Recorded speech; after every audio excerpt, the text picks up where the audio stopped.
Hello and welcome to Contra. This episode's guest is Maximillian Wade. Maximillian is an energy medicine practitioner, and him and I discuss this controversial modality. Thanks for listening.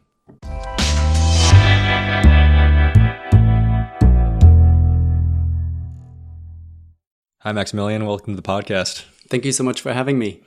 Yeah, no problem. So I'll just give a quick background to the listeners here. So Maximillian contacted me having seen the podcast as one based in Victoria, offered to extend a treatment session to me because I had, he's a pretty brave guy. I was really respected that in you that I kind of opened with.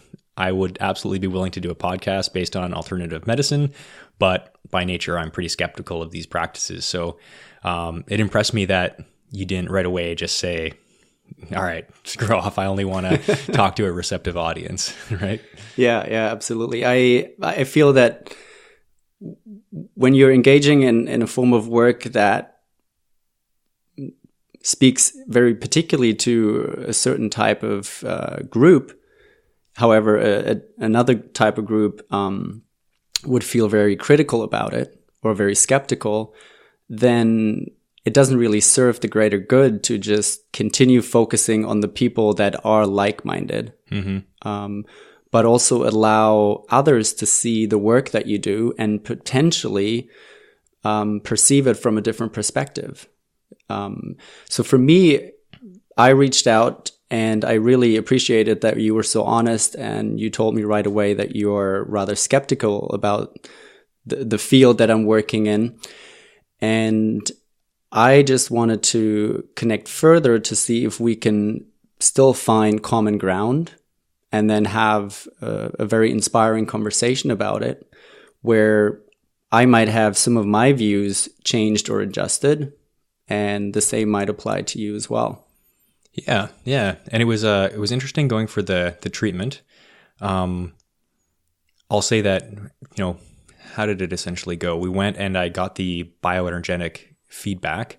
I was a bit skeptical, and I think it remains so about the explanation for how the energy fields work. And after we maybe go over all the experiences we shared in that session, we'll talk more about the technicalities of how that works and how it's worked with other people.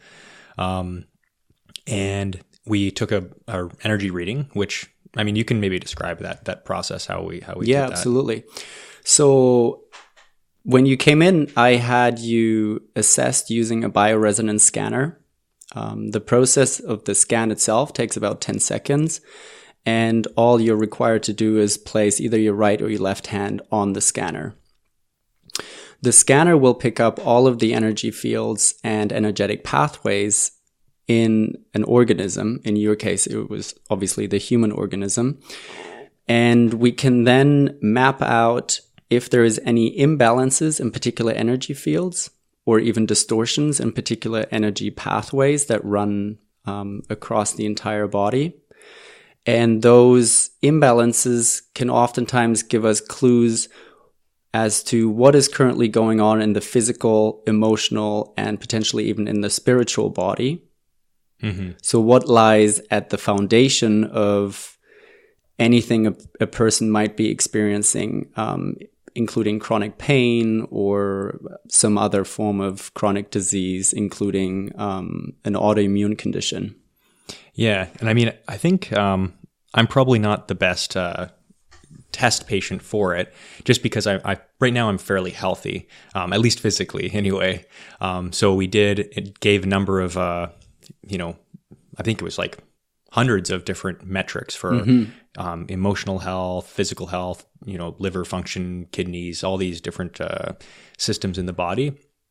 So if I was more unhealthy and had a better knowledge of what systems in my body are at risk, it would have I would have better been able to analyze the data and say, okay, I know that my liver is at risk because I drink a lot. So it makes sense that it's like a top priority.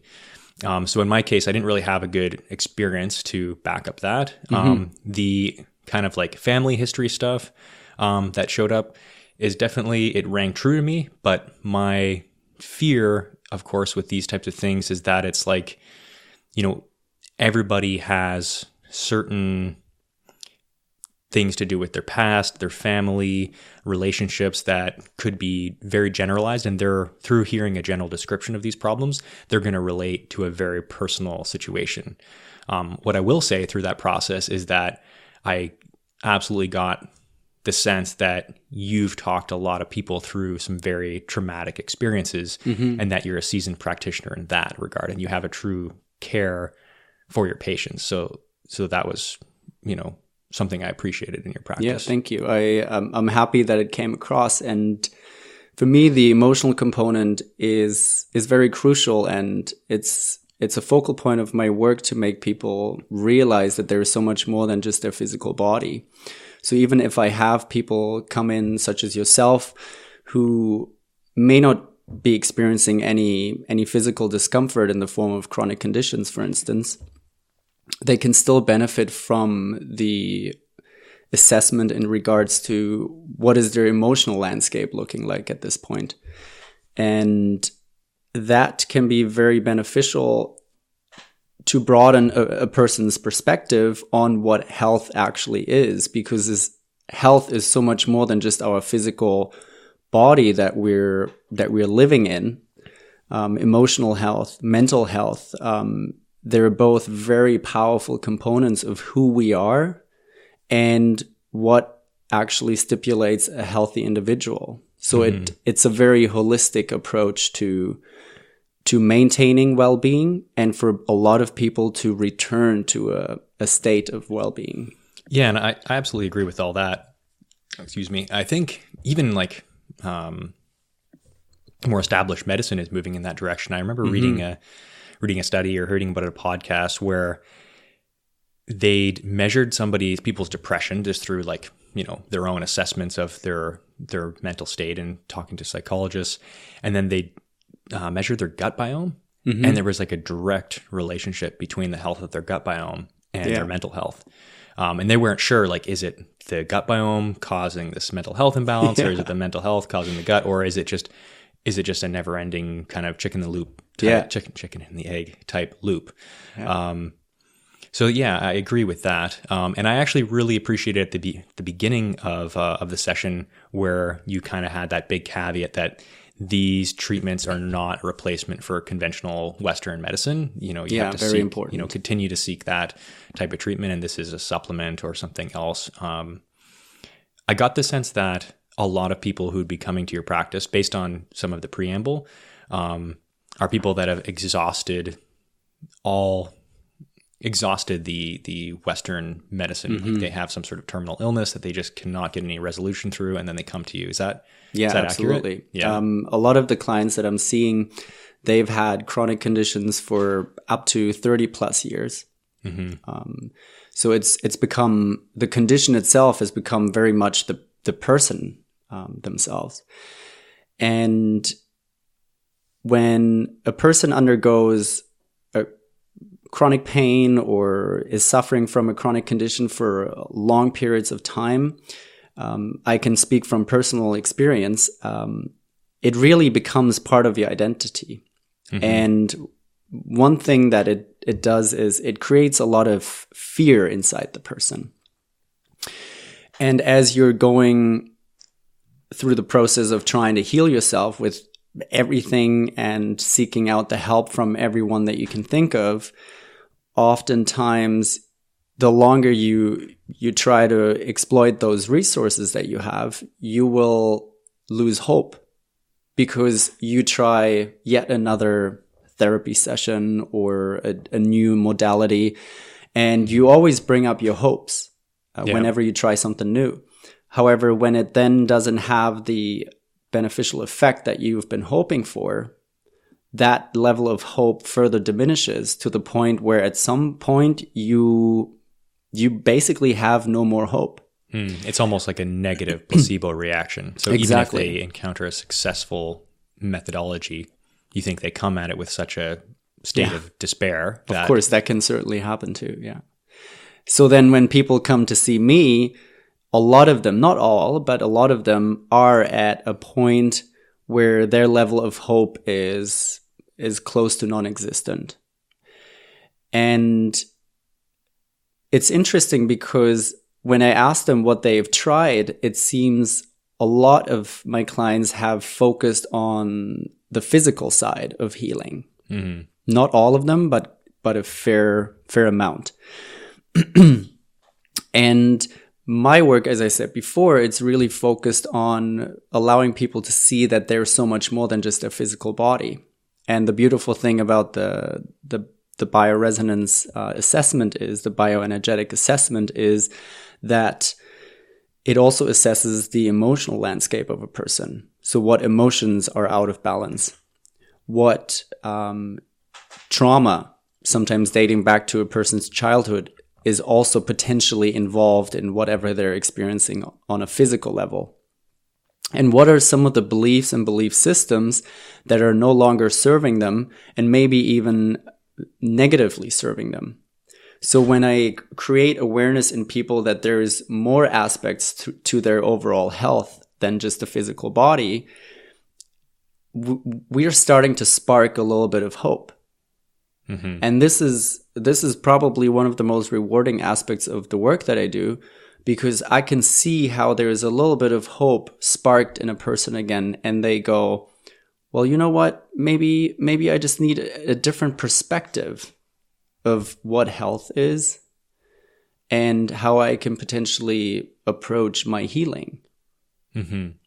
So that's something that oftentimes, actually, quite frankly, that is something that resonates with pretty much every single person that walks through my door. Is they come in, they've lost hope through a number of successful treatments that have focused on the physical elements. And, I agree with that. There's a lot of physical problems that modern medicine just doesn't have a solution for. Mm-hmm. And then you look to treat the emotional underpinnings of what they're going through. And I've heard, something like fibromyalgia, I've heard that, there's a lot of people that say it's made up, which I think is obviously a very narrow-minded thing. Like if you're feeling rather pain, harsh. Yeah. If you're feeling pain, that pain is real. Mm-hmm. Whether it's all pain is in the mind. So, very good point. Yeah. So, but yeah, if it's something like that science just doesn't really have an answer. They don't even know what it is. They're not even sure if it's something manifested from the body or from the mind to the body. Mm-hmm. I can definitely see how beneficial it would be to have that kind of treatment. I guess like where my skepticism lies is the actual like bioenergetics portion. It's not so much the talking through it as we were kind of talking through in your session there. For me, whenever you're doing something that's like science-based, the repeatability should be there, and which is why we did the second. I asked to do a second bioenergetics assessment, and then look at the results of that. So we created like a second patient profile and did that. And the results were like there are some results that were similar, but most of the results were quite different. And I know you had an explanation for that, being that the field of the receiver basically influenced my body's field and created that distortion in the results. But I feel like, as I said there, I do feel like having an explanation like that for non-repeatability is like, it's a very convenient way to explain away a problem in the system. Yeah, absolutely. I completely understand where you're coming from. It is important to note, however, that because the assessment is purely done on an energetic level, some of the scientific ways through which we try to assess whether something is actually scientifically provable or not don't necessarily apply to energy itself. And this is an interesting topic to discuss because quantum physics is what my work is almost purely based on. Mm-hmm. And with quantum physics, the emergence of quantum physics has actually created a bit of a turmoil in the scientific field, because there are certain things that we have believed to be true in terms of science and how we assess whether something is actually scientifically provable or not, that now with the emergence of quantum physics, we're no longer 100% sure if we can actually assess things that way. And one of the examples is... I don't know. I think this, like, the scientific method in my mind is more of a tool to analyze if something's working or if you're correct or not. So you have a hypothesis, you say, I think that this bioenergetic field is improving my well-being. And then you can do that, run that experiment 100 times. And if 51 times out of 100, you're seeking positive results, then that is, you don't actually have to, wear a lab coat and, go to university to do science. It can be just totally, backyard grassroots. Absolutely. However, when we're dealing with energy, if you're looking at yourself as an energetic body, you are in continuous exchange with your environment because you're receiving and sending out information. For instance, you're receiving a lot of information from your environment, so your nervous system can respond and decide whether you're in danger at this point or if everything is going okay. So there's a continuous exchange of energy and information between you and your environment. Now, and is this like representing something metaphysical, or do you mean a physical energy like electromagnetism or something that could be measured? Biophotons. Okay. So you can actually measure using a very particular camera. If we took a photo of yourself, you could see on those photographs that you actually have a halo-like glow around your body. And that is the biophotons that are given off your body. It's also given off by any other living creature out there, including plants. Mm-hmm. And that is you engaging with your environment at all times. So you're engaging on an energetic level that is not visible to the naked eye every moment of your life. What that means for the assessment is that when we assess you once and then we assess you within 30 minutes again, because you're in continuous exchange with your environment, that's why you've been seeing so many of your markers changing, except for two in particular that were identical in your case. Mm-hmm. And those markers that are then remaining unchanged or just change a tiny little bit, those are the markers that we actually want to focus on, because here we see a true and very established energetic imbalance that has probably established itself over the course of sometimes years, sometimes even decades. Mm-hmm. And that would explain why it is so reluctant to change from one scan to the next. I guess you could extend this to if we did 3 things, would those 2 remain? Most likely they would. And it's interesting you brought this up, because at the end of the session you had with me, you gave me an idea. You said, it would be interesting to do multiple scans and then plot it out. Yeah. So that is what I did today with myself. Cool. I scanned myself 5 times today. Mm-hmm. And I don't know if you remember, after we'd assessed both of your scan results, I mentioned to you that it actually verifies what I already thought was happening, where anything that's emotionally out of balance is actually more deeply rooted than what a person might be experiencing energetically in the physical body. Mm-hmm. Which is why we saw for you, for instance, that family as a trauma theme was showing up in both scans. Yeah.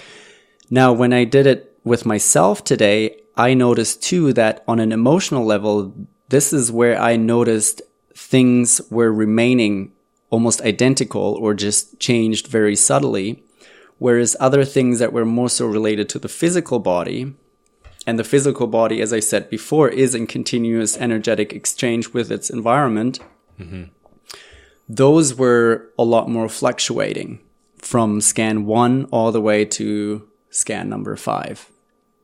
So I guess to go with that, I would have a couple of questions. So it would be, first one would be, if these physical markers are so in flux, and especially because your practice is more focused on the emotional, why not just do the emotional if the physical ones are so unreliable? Very good point. First of all, I do need to point out that they're not unreliable. Okay. They play a very important role in the entire assessment, because just because they fluctuate doesn't mean that they have no value to us. They can still tell us a lot about what is currently going on with a person, and they actually allow a person to identify with the scan results in the first place. Now, I oftentimes have people that come and they don't really know much about the work that I do. Mm-hmm. So they might be a little bit skeptical too. Yeah. But probably a lot less skeptical. Yeah. So the first 2 to 3 pages of the scan results are more so focused on the physical body. And you can almost see it as an introduction for an individual that doesn't know much about their energetic body. It is an introduction. It's a transition from allowing them to see themselves as the physical body that they've always known themselves as, and then slowly moving towards the non-physical realm, the metaphysical realm. Mm-hmm. So here we then assess the emotional side, what traumas are potentially present, what belief systems are out of balance or no longer serving the individual. Mm-hmm. So we're easing into it. And the physical markers that show up, they still provide us with a lot of insights in terms of what is going on emotionally. But for an individual that already knows a fair bit about energy, you're absolutely right. We could leave out the physical side. And quite honestly, sometimes I spend 2 to 3 minutes with those individuals focusing on the physical and then immediately move to the emotional, because I know these people, they came prepared basically. So we can dive right into it and get to where we want to go. Mm-hmm. But when it comes to healing and when it comes to receiving information, we need to be willing, we need to be ready. And sometimes if I took people right to the emotional screen, there might be a lot of reluctance or a lot of resistance towards it. Mm-hmm. Oh, maybe it makes sense. Like the reason they're set up 1, 2, 3, 4 is not arbitrary. Yeah. Yeah, I guess. So not that I want to kind of get into more of a debate in terms of the mechanics of the treatment. I've done a little bit of research from on the skeptic side of people have a lot of explanations for the, I forget, not bioresonance, but they'll call it corona discharge. So they take pictures of pennies and there's that halo effect where it's giving off electrons. Okay. But rather than getting into that, what I wanted to ask, I was curious, do you think there's any possibility that, because somebody sold you, and I should actually open with that, somebody sold you the machine to detect all these fields, right? Mm-hmm. And who's that body? Like who makes up the network of practitioners or that is like overseeing this?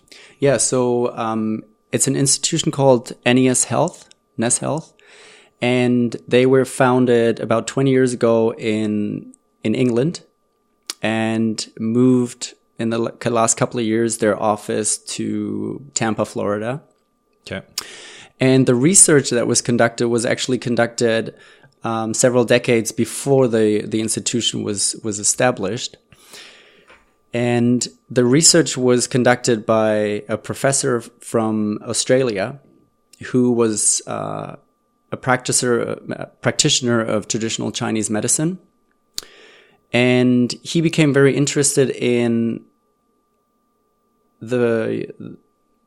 everything having a frequency. Mm-hmm. Based on the knowledge that everything is energy and everything releases energy or exchanges energy, as we said, between you and the environment, for instance, but so do all plants, so do all animals, for instance. So he became so interested in everything in the universe having a frequency that he started mapping those frequencies out. So he first started with establishing what are the frequencies for the different organs in the body, the organelle, the different systems such as the immune system, down to basically every single cell in the body. And when you say the frequencies, you mean the frequency at which the molecular structures vibrate? Or? Exactly. The vibrational patterns of any structure, basically. He then continued his research and started focusing on the non-physical, which when we think, every thought that we think is energy. Hence, every thought has a frequency, a vibrational pattern. So do all of the emotions that we experience. Emotional trauma is a collection of emotions. If you have emotional trauma, that somehow that will result in a physical vibration that will oscillate and be received through your hand to the scanner. Not through your hand. The fact that the hand is on the scanner is more so just that you have a physical connection with the scanner itself. But what the scanner does is it actually assesses your entire body field, which is a collection of all of your energy fields.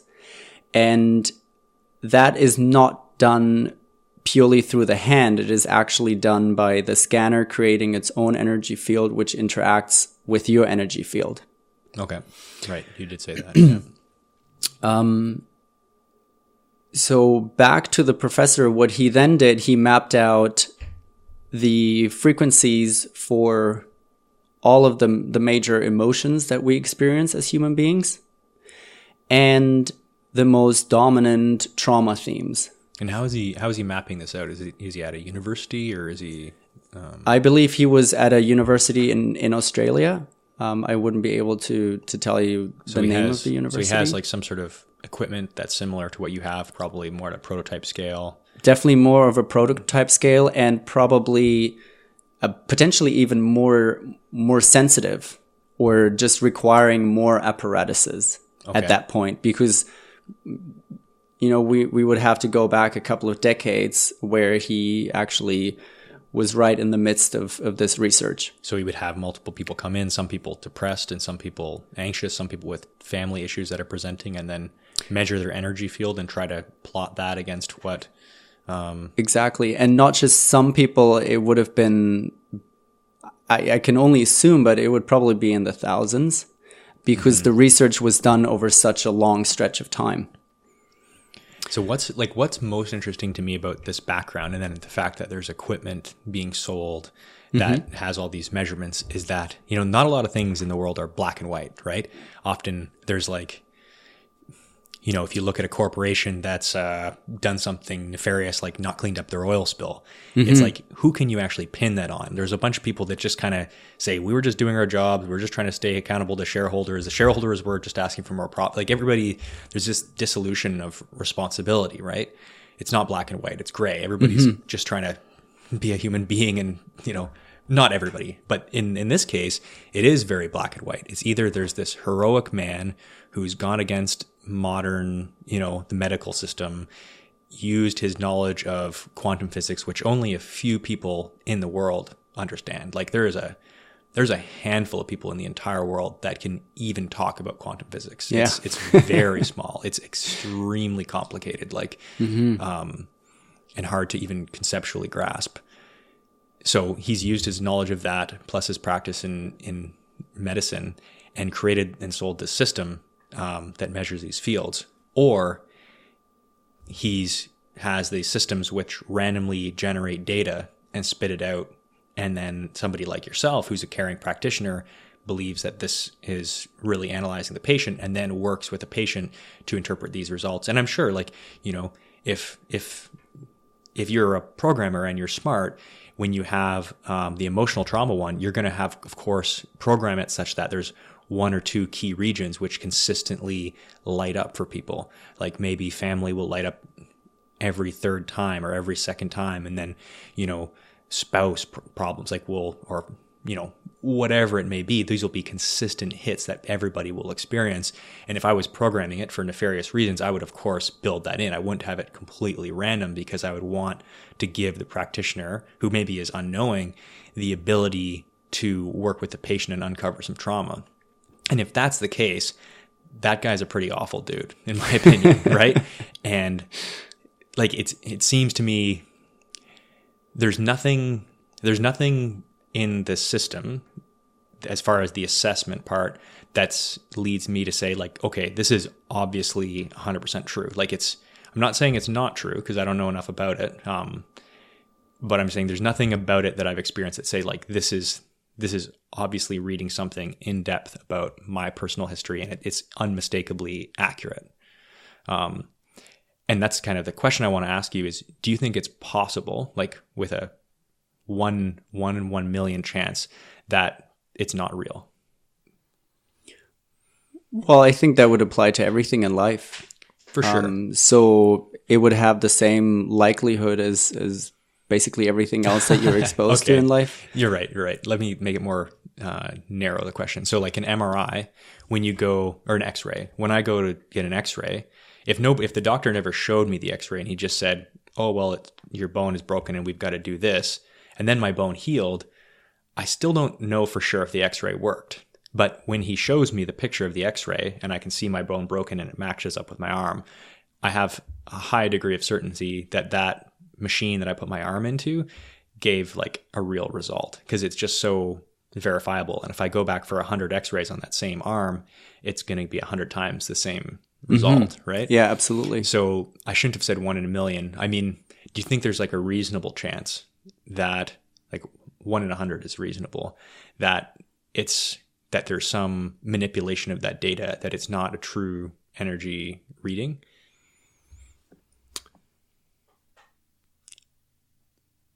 Well, because I haven't done the research myself, I didn't spend 40 years mapping out all of the frequencies. There is that chance, of course. But again, if you approach it with such skepticism, there is a lot of other things that you would have to question in your life that we might just plainly take for granted. Now, but I think that's a good approach. I actually question a lot of things. I think I question a lot of things in my life, and I think that's appropriate, And I think people now with the internet, for example, they're questioning a lot of things. People question, who am I voting for?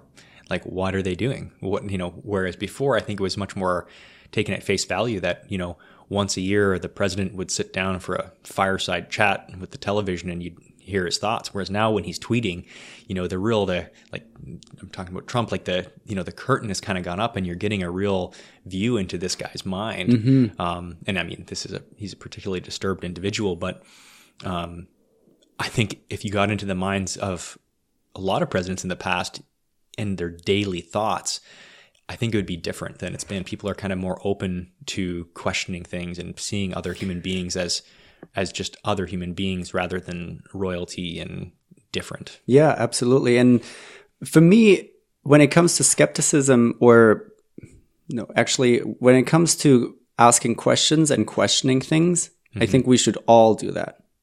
I read a quote by the Dalai Lama once that really resonated with me. He encouraged everyone to question everything in life, including what he said. Yeah.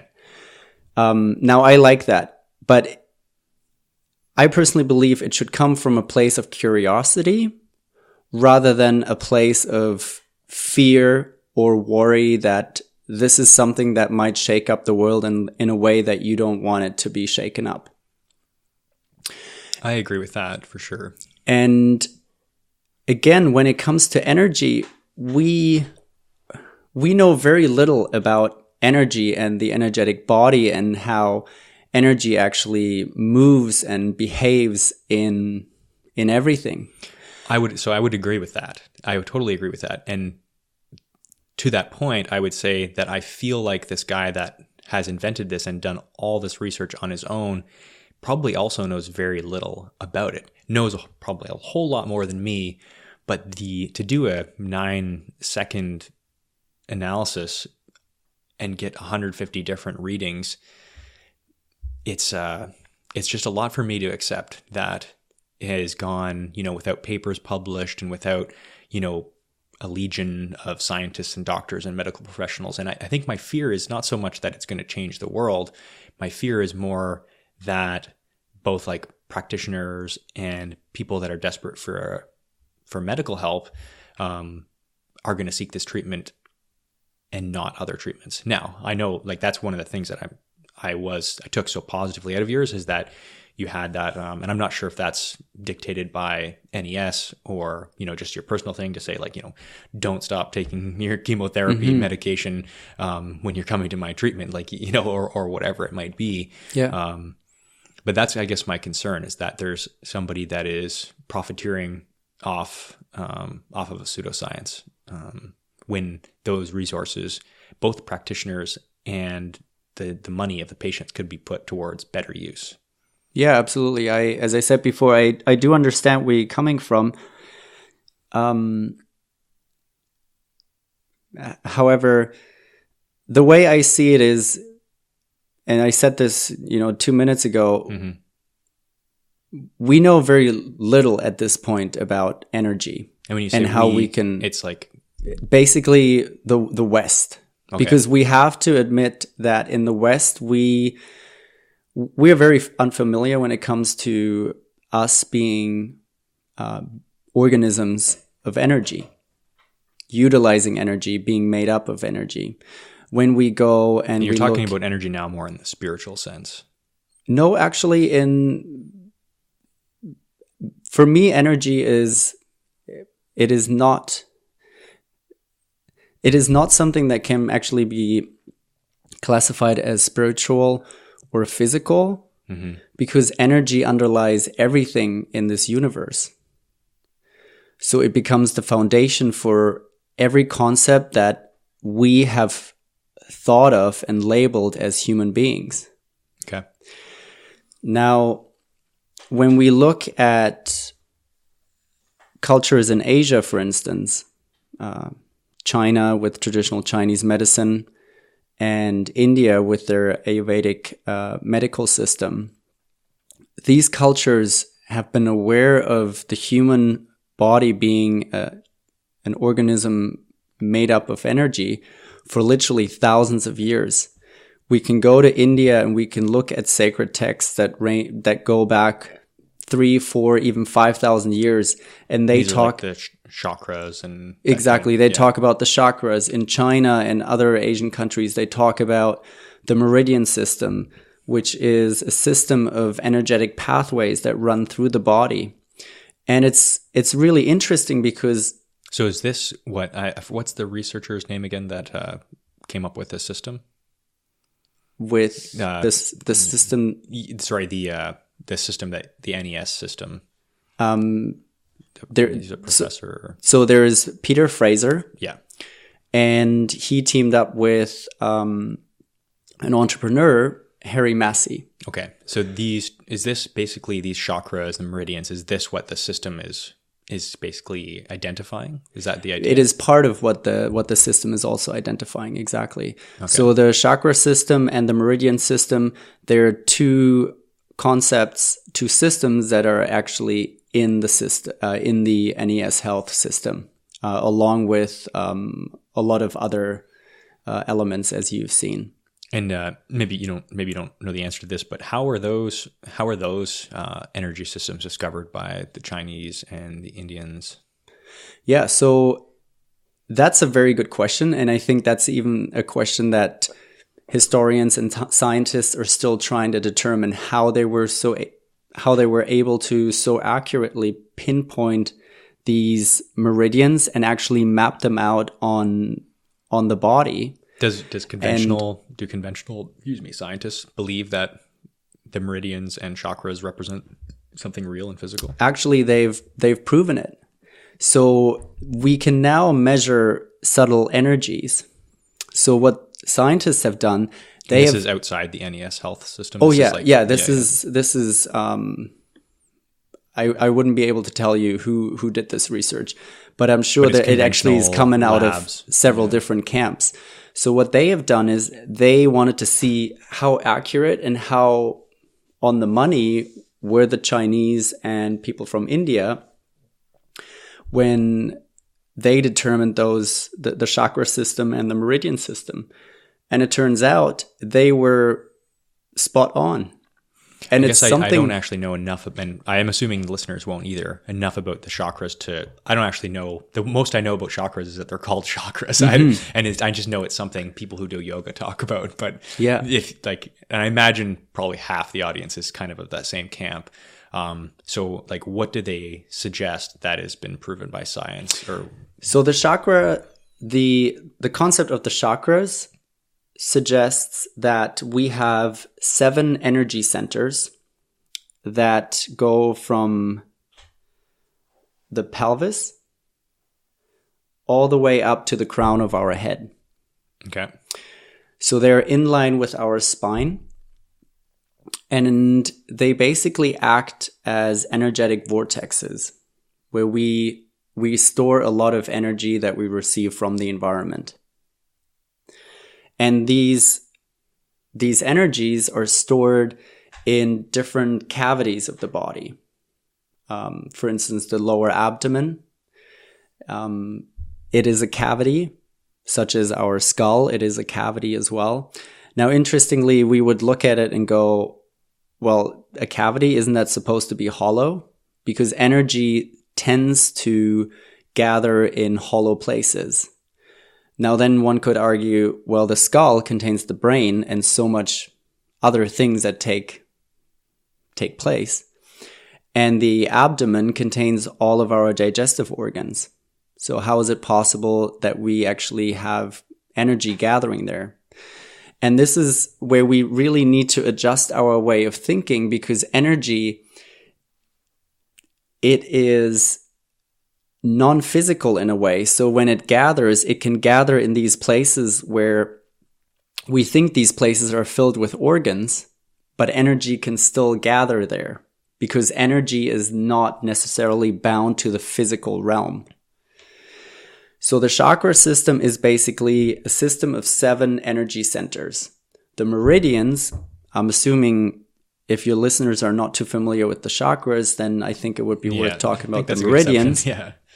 The meridians is basically an infrastructure that allows energy to travel from A to B in the body. Okay. So that every cell in the body has the energy when it needs it to perform life-sustaining tasks in the body.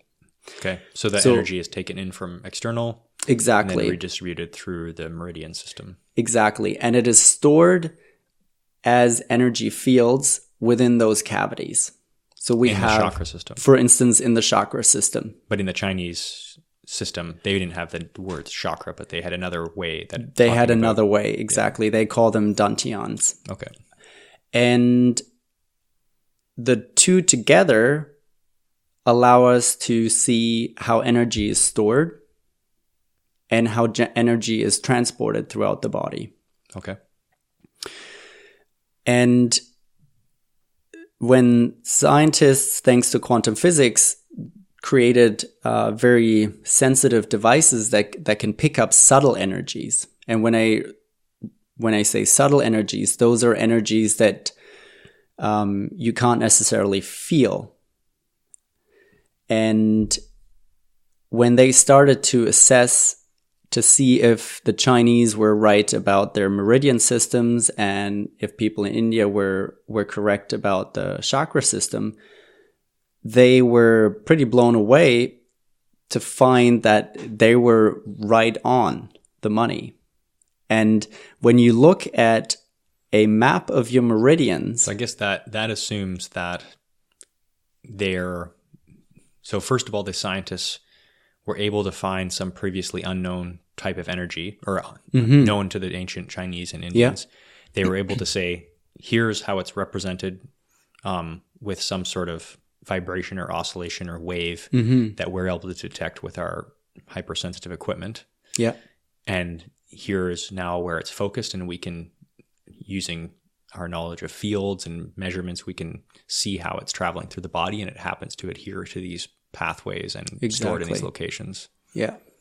I mean, if you have if not now, but if you have, links to those publications and articles, I'd love to include them in the description of this episode, and people can check them out. Yeah, I think going on to Google Scholar and just typing in Chinese meridians or the chakra system. Another great resource would be Quantum University, based out of Hawaii, where a lot of this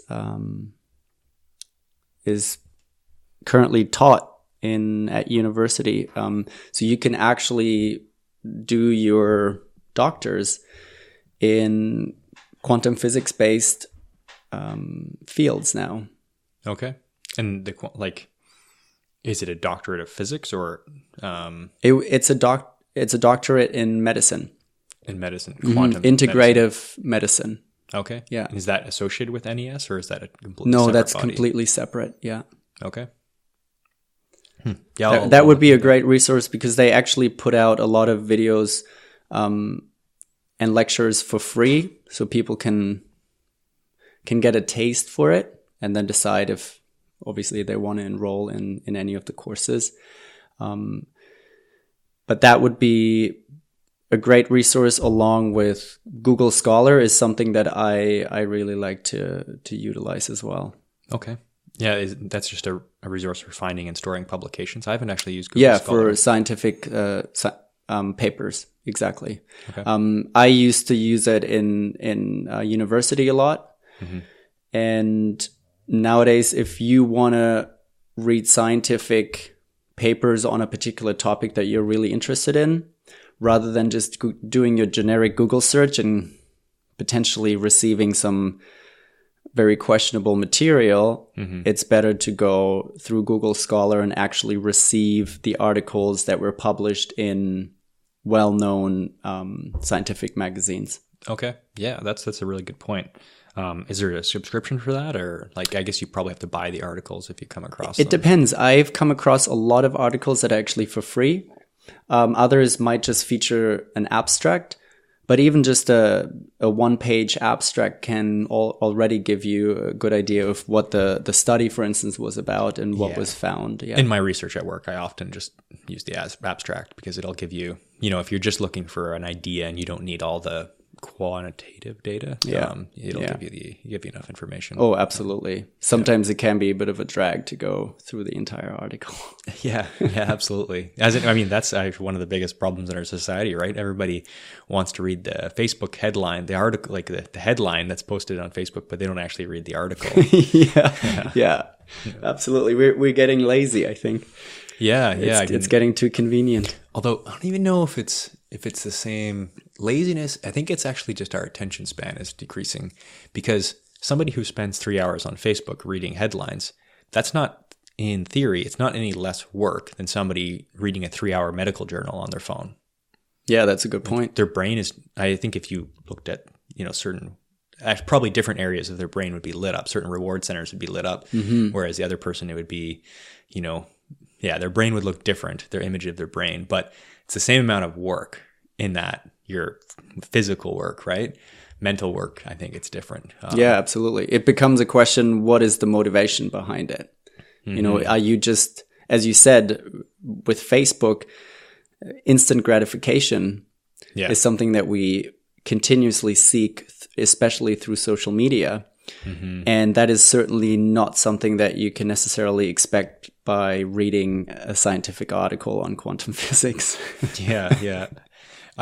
Sometimes, I've really tried to stop. Facebook is the only social media platform I really have. And it's really useful, but oftentimes I'll find myself, if I'm bored for 30 seconds, I'll just bring up my phone, scroll through it. Because that's exactly what it's made for, is to draw you in. But it's such a waste of that 30 seconds or 2 minutes or 20 minutes or whatever it turns into. Yeah, absolutely. And it's not like I have that 5-minute break from life and feel rejuvenated afterwards. It's, if anything, you feel like, I don't feel bad. Like I'm not, but it's not good. It's just, it's very neutral. It's not a positive experience. I wouldn't say that. Absolutely. Anyway. I think it is time that we could spend differently, especially by focusing on any activity that would engage us in being more mindful. And as you said, if you have 30 seconds to spare, and you might just find yourself reaching for the phone and just scrolling through the news feed, that might be a very mindless task. Yeah. I have one of my close friends, he says he does that anytime he's on the elevator, anytime he has a second to spare, he'll be on his phone. He reads every night until he falls asleep. It's because he's trying to distract himself from his own impending doom. But he's aware of that. Like, he just thinks, like, life is so futile and he needs to keep distracted from it because he has a family and he wants to continue to support them. Yeah. But he just, like, the idea of reality and everything ending and everybody dying is just too much, too depressing to face, you know, so he purposely just keeps himself continually distracted. Yeah. It's interesting that you mentioned that, because I have a few clients that have that tendency. And in today's world, I think that is actually a fairly common tendency where we try to be distracted to the point that we no longer have to pay attention to the demons in our basement, because those only come to haunt us when we actually give them the time and the space.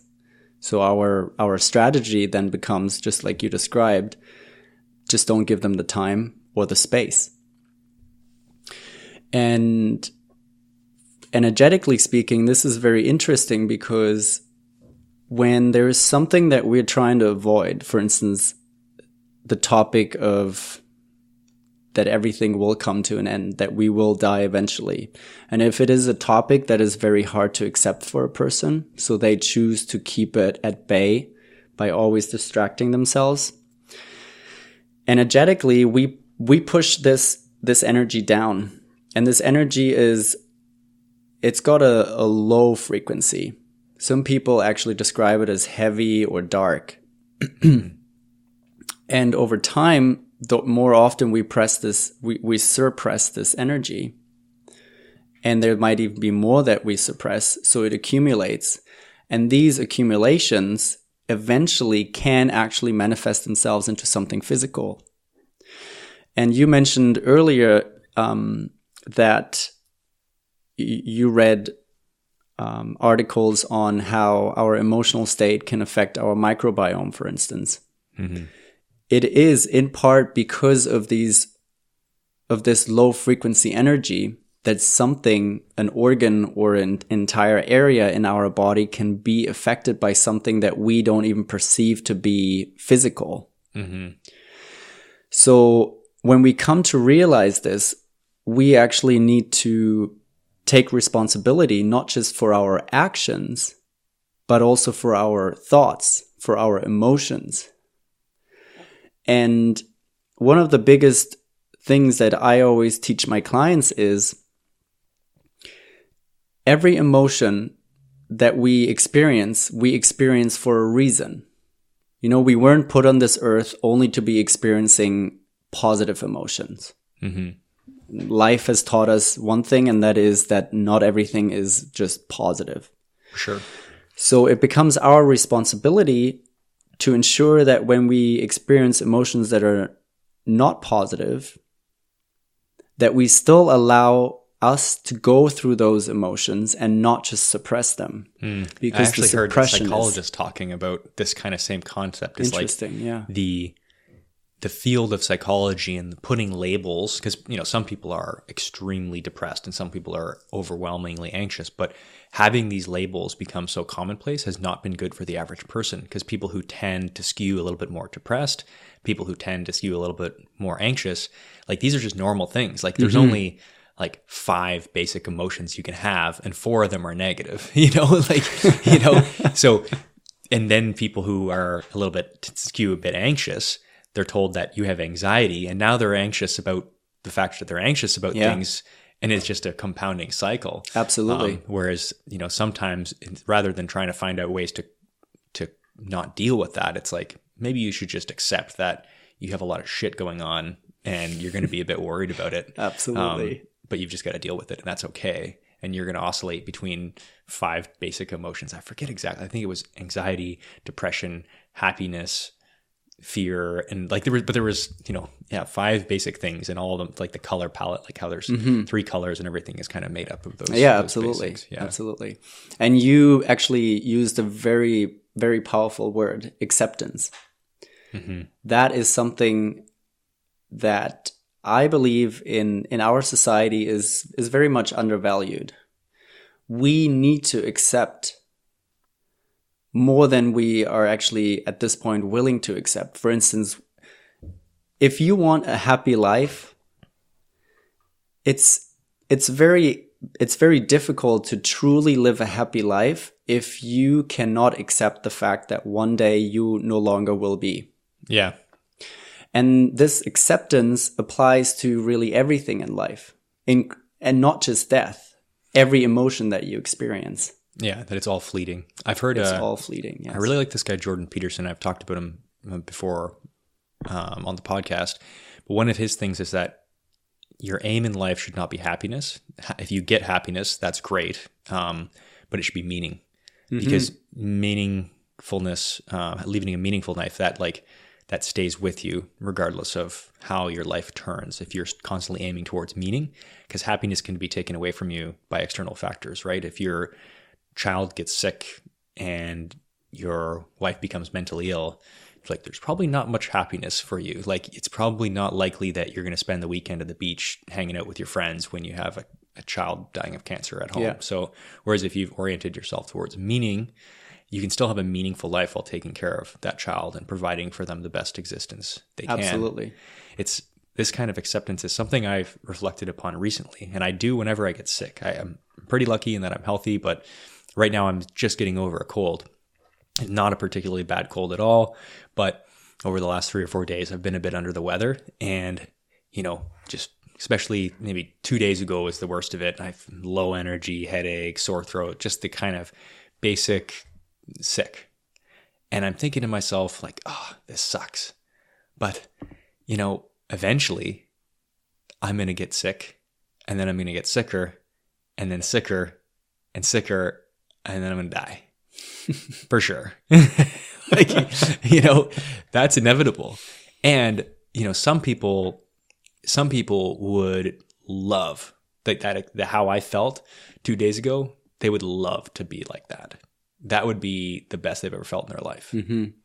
And, you got to be grateful when you have these kinds of thoughts, at least for the temporary. I mean, there's 2 ways to think about it. There could be the path of nihilism and thinking that, well, it's all, I'm going to get sicker and sicker and die eventually anyway.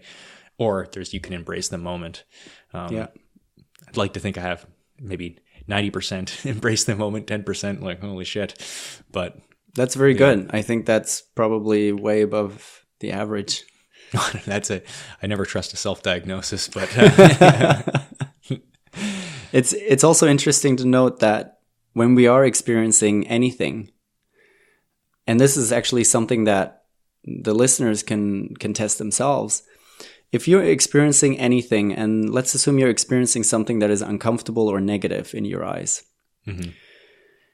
pay close attention to how much thinking and how much judgment is actually involved coming from you when you perceive something to be just unbearable or just not comforting or just plain negative. And then try to just be with the sensations that occur rather than continuing to think about it and judge it even more that, this is, for instance, a headache. This is a headache right now. It hurts. It hurts on my right. It's slowly moving to my left. There is a lot of labels. There is a lot of identifying with this. Yeah. There's a lot of mental work going on. But if we, just as a trial, if we instead go more so into the body and we just try to feel the sensations of a headache just as an example. And we pay no attention to our mind, our thinking, so that our mind can no longer judge it, analyze it, label it in a way that will just make it worse. There might be a shift that people will notice. So you're focusing your attention on the symptoms, even if they're on negative. the sensations. Yeah. On the bodily sensations as they occur without trying to cognize what is actually occurring. So you're not actually using your mind anymore. You're just using your body and the 5 senses that you were given to be with what you're literally feeling. Mm-hmm. And that alone it's almost like you're shifting the perspective towards something. And you can apply this not just to physical pain, such as a headache, but also if you're experiencing anger. Mm-hmm. Because, if there is a situation where you feel angry, there will be some involvement with your mind. Your mind will go, this is anger. This is exactly why I'm angry. And you might even be analyzing the situation. And sometimes that might actually just make things worse. I think a lot of people get very angry and aren't aware that they're angry.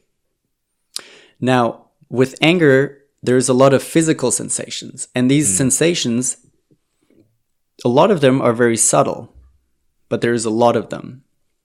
So if we just for a couple of minutes in those situations move out of our heads and no longer try to rationalize it or think about it, but we are literally just feeling what is occurring when we are angry. Because most of us, the physical sensations that come with it, and really try to pay no attention to the thinking mind and what it actually wants to if you're angry analyze. Because your boss told you can't have Friday off, even though he promised it, or something like that. And you're thinking about this motherfucker, blah, blah, blah. Exactly.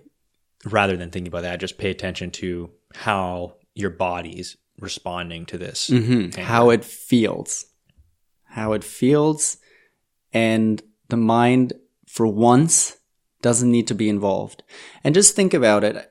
Just think about, in retrospect, maybe, and think about some past experiences where you were angry or where you felt something else that is negative, some other emotion that was negative. Fear or anxiety. Exactly. And then just briefly think about, was I completely in my head or did I actually notice how I felt? And I think a lot of people will come to realize that most of the time they're really in their head. They're doing a lot of thinking about whatever they're angry about, for instance. So why don't we just change it up? Why don't we just flip it and just try the other approach? Just, for most people, it might just be once. Other people might notice, hey, this is actually pretty good. This is just a fresh look, a perspective change. Because there's literally nothing to lose when you just try it once or twice. Yeah. So how do most people react to that? That's a very good question, because I actually recommend that to a lot of the clients that I see. And a lot of them come back and tell me, wow, this is probably one of the most empowering thing that I've come across in recent time. Because when we spend less time analyzing, labeling, and cognizing things that are occurring in us, and we are actually just present with the sensations that occur, we can no longer make it worse. Because the only time we make, for instance, anger worse is when we think about it. Right. You can look at it as a fire. So if the fire is burning, you can either just let it burn and then it stops eventually, or you start thinking about it, and that's basically like throwing some more logs into the fire, or in certain instances, it's gasoline. Yeah. So that's kind of like the idea that, so the human brain is essentially a hyper powerful computer that can run simulations. So, Yes. rather than learning that fire burns you by jumping into the fire and getting burned, you can, feel the heat and then run a simulation saying, well, the closer I move to the heat, the hotter and hotter it gets. So if I was right in that fire, you can simulate yourself putting your hand in and then not do it because virtually you've done it. Yeah. Or, you're jumping off higher and higher rock faces and you get to a, 10, 12 feet and then you see a 200 one, you can simulate what would happen jumping off of it so you don't do it. So that's kind of what fear is. You have something that's, come up in so you can't take Friday off. And then you simulate, well, what happens if this person has total control of my life and tells me I can't have anything off, and you just go off on this, and now all of a sudden you're feeling angry and worried and anxious about something that doesn't actually exist. It's only been simulated in your mind. Yes. Because then like an animal, like a fox, it doesn't have that same emotion. Is not sitting after it runs away from a bear. I imagine it just kind of goes about its day, right? Like it's not like doesn't have PTSD. It doesn't, constantly think, where are the bears in the forest, right? Exactly, because animals, they live in this state of just sensing. They're there with their senses, and that's how they perceive the world.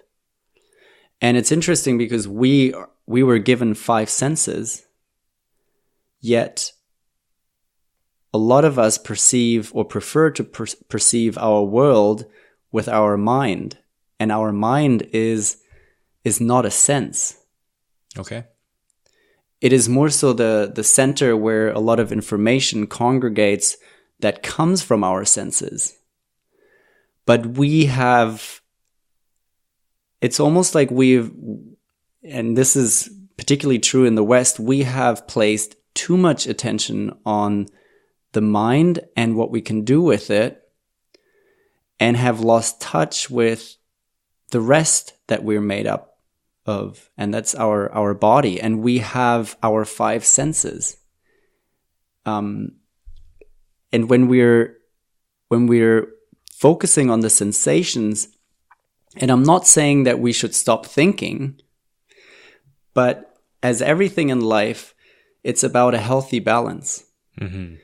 And we currently have no healthy balance between our 5 senses and how we utilize the mind.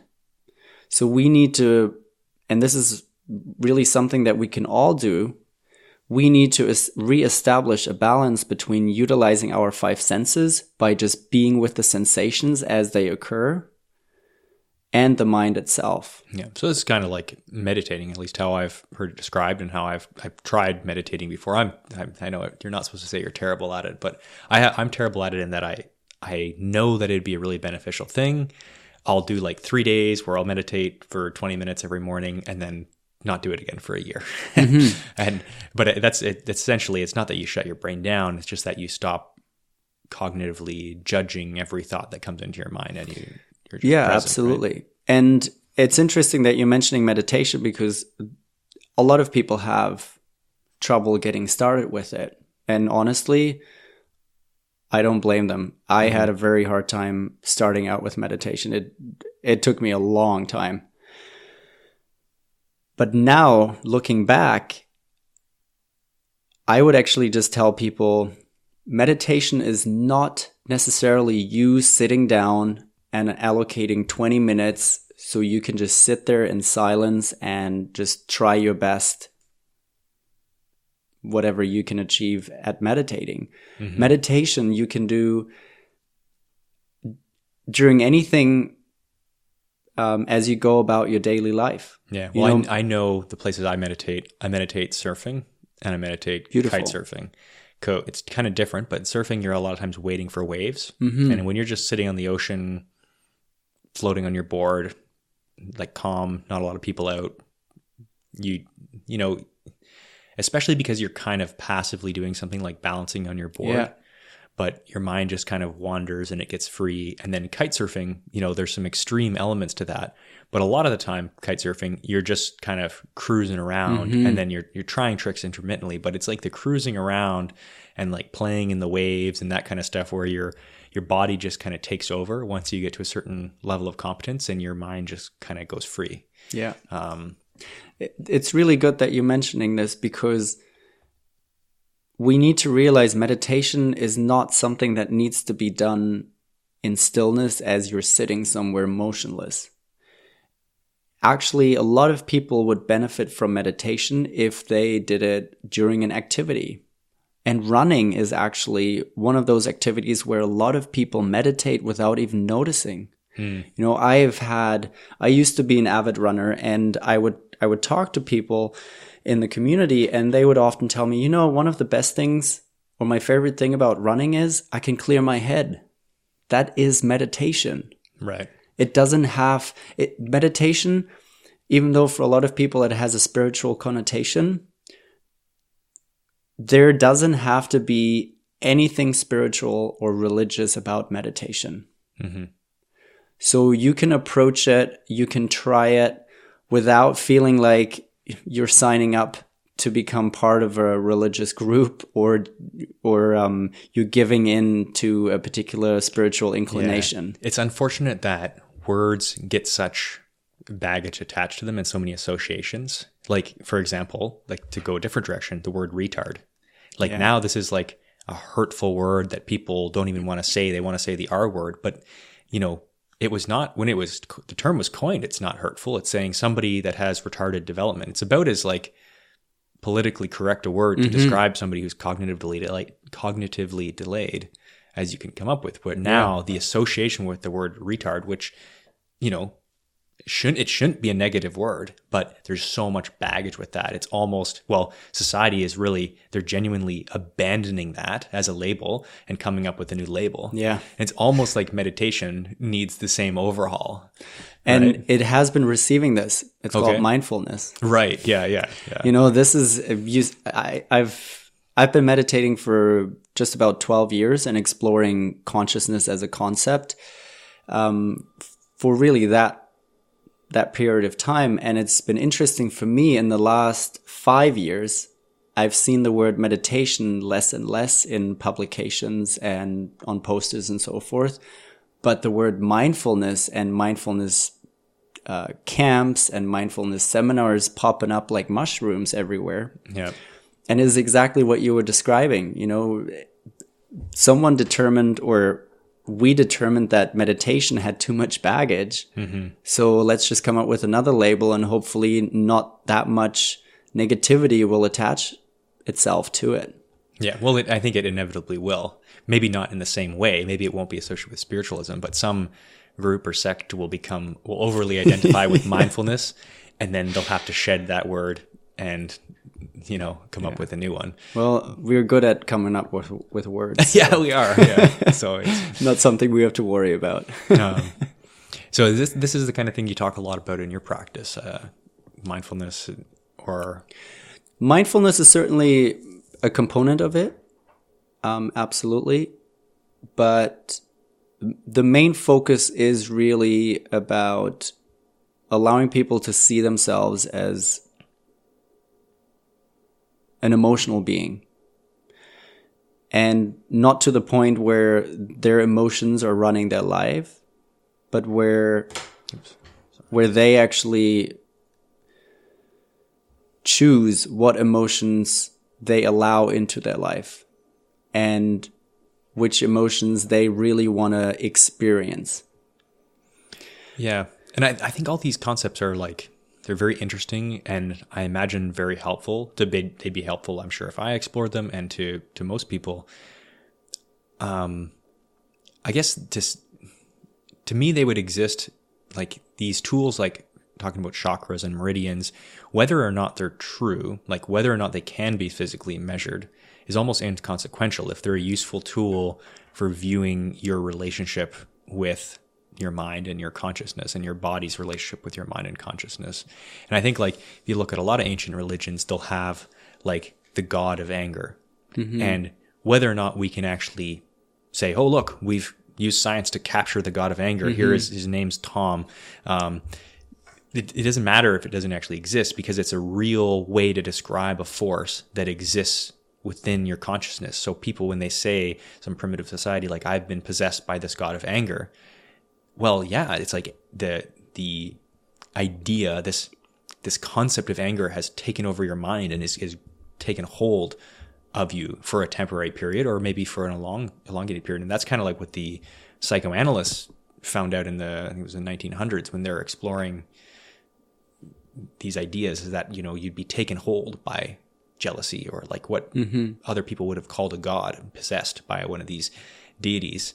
And it's a useful tool to talk about it when they didn't understand, these processes in the brain. So to a layperson, it's just as helpful to say, you've been taken over by Jupiter, the god of whatever, as it is to say, this, symptom is manifesting itself, and, what's that? I forget that. The DSM-5 would categorize you as this. As long as it's a helpful way to understand what's happening in your mind and to deal with these things and put them in the context of stories that you can work through and journey through. I think that's if it's beneficial to people, that's great. And I totally see how, people dealing with internal demons would manifest in their physical health. I guess like where I still am not convinced is the mechanics. And I don't think that's something we could like sort through over a conversation. It would require, people with degrees in, physics to talk about what's actually happening.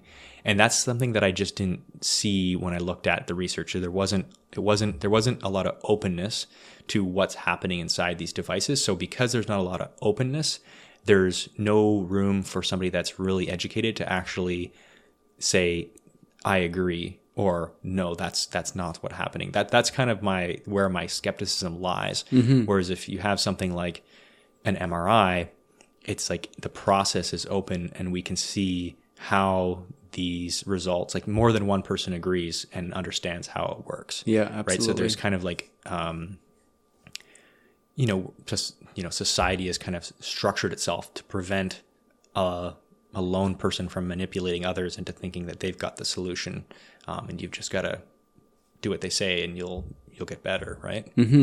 Yeah, I completely agree. And in that regard, it will be very interesting for yourself and actually for all of us to see over the next 5, 10, 20 years how this actually will evolve and develop. Because at this point, it is still in what we could describe as its infancy. Well, I hope I'm wrong. I genuinely am not. I'm not attached to the idea of being right about bioenergetics, and I don't know very much about it, but I hope I'm wrong. But what I would say, if I'm correct in my assessment that it is more randomized and this guy is not acting in good faith, then... Sorry, just to clarify, you're actually assuming that he is not acting in good faith without knowing anything about him? I think that's I feel like it would be more openness would be required for me to believe that he's acting in good faith with the system. That's really interesting. Yeah. It's interesting for me because when you mentioned we should question everything, and I completely agreed with you, but then I also said we should question everything motivated from a place of curiosity and not so much fear or worry.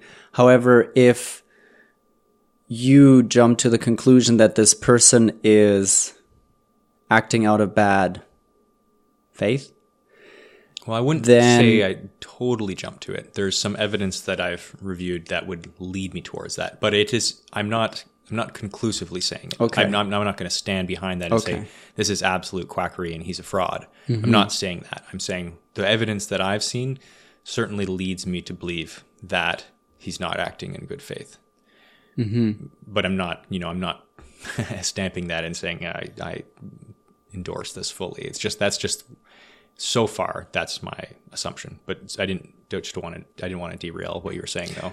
No, I didn't really want to take it any further. I just wanted to clarify that what motivates us in life is incredibly important. And there's really when it comes down to it, there's only two places from which our motivation, that is the basis of all our actions in life, would come from. And that is either a place of love or a place of fear. Now, when we act out of fear,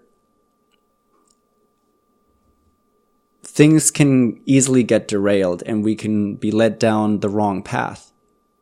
And that's why I said, for me, it's important that when we approach life from the perspective that we should question everything, then it should be from a place of curiosity. Because when you look at curiosity, it is, in other words, you having appreciation for life itself, and you love to learn more about it.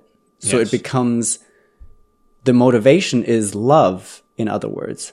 Yeah. However, when it is fear or worry, that's when we start to look at life through a completely different lens, and one lens that can cause a lot of damage, maybe not immediately, but later down the track. Mm-hmm. And just as an example, because you mentioned Trump earlier, mm-hmm. One of the reasons I truly believe that he is in office is because he has perfected to inspire fear, so that people are motivated from a place of fear to vote for someone like himself. I mean, if you actually look at the election data of why Trump was elected, the same amount of people, or I think actually less people, voted for Trump than voted for, who was the Republican running against Obama? Anyway, whoever that was. And the Democrats who came out to vote for Obama just didn't show up for Hillary. So Trump didn't actually win the election because less people voted for Trump than the Republican that was running behind him. It was just, people just didn't show up to vote for Hillary. Mm-hmm. He didn't really win over any people. It was people just didn't show up. Because, in my opinion, because there was scandals with Hillary, and I think, maybe they were inspired with. I don't disagree with what you said as far as how he motivates people with fear. There was certainly a lot of information about Hillary being corrupt and a crook, and I think a lot of it is true, as it's true for most politicians. Mm-hmm. But that was certainly filled the air. People, I think, were on the Democrat side were just kind of overwhelmed with a lack of choice. Yeah, right? Absolutely. And I'm not saying that I would have, I'm really glad that I didn't have to vote for any of those candidates, because I'm not a citizen. Because for me in politics, and I'm originally from Germany, so I know a little bit about how people have been utilizing fear and inducing fear in the public, mm-hmm. to use that as their primary motivator to get their vote. And that is something that we're really seeing in a lot of political systems these days. Mm-hmm. And, it doesn't even have to be people voting for Trump. It's generally fear as a motivator is something, once you become aware of it, you will see it in a lot of places. For sure. Because it's so powerful. I agree. I like what you said about fear and love being primary motivators. What I would say, though, is we are in a world of limited resources. And this is a topic I talked a lot about in my last podcast. There's a lot of ideals like infinite curiosity that we can't act out because of limited resources. I would like to do more research in bioenergetics, but because I've generally not been impressed with the data that I've seen, I've decided basically I'm not going to pursue it farther. It's not that I've come to a conclusive thing. It's just that there's too many other things that are taking up my time to invest further. And in your case, you've made quite a huge commitment to bioenergetics in terms of practicing it. You're, set up your clinic, all this stuff. So I think there does need to be some fear added in there, but only because we have limited resources. And somebody that's seeing you, they're spending their limited resource of money, their limited resource of time, especially if they're very unwell. They have to have the ability to critically assess these choices, because they can't be infinitely curious about an infinite number of healing methodologies, or else they'll run out of resources, right? There's just not enough time and not enough. Really, it comes down to time, because you can always make more money if you have more time. That's a very good point. The only but that I would have is that I personally very firmly believe that fear needs to have no place in our handling of life. And what you said about fear, utilizing fear to ensure that I might have misspoke about fear. I don't know exactly the emotion I'm talking about, but even if it was a negative emotion that would allow a person to limit their skepticism, their involvement in something. Yeah. It doesn't have to come from a place of negativity. It should then just come from a place of self-respect, that you know how much you value your own time and you know yourself best. So you know that bioenergetics, in your case, for instance, is not something you want to pursue because you already know there is other topics that interest you more. So this would then not stem from a place of negativity.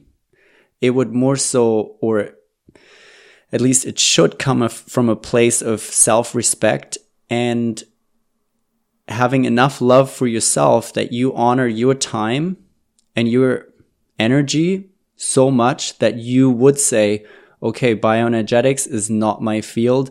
Let's move on to the next one. So basically what I'm trying to say is, and this applies to our world more than ever, fear does not need to have any place in our lives.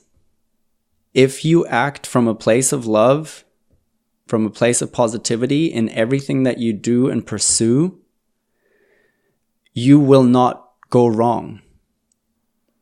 And I find it is more important than ever that we really start acting and living in this way, because it can truly change a lot of the things that we're currently dealing with in this world.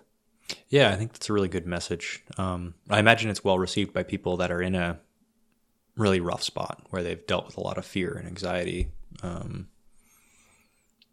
in their journey towards healing or potentially not healing and just coping with what they have. Yeah. I don't think we're gonna make it any farther talking about the technical aspects of bioenergetics.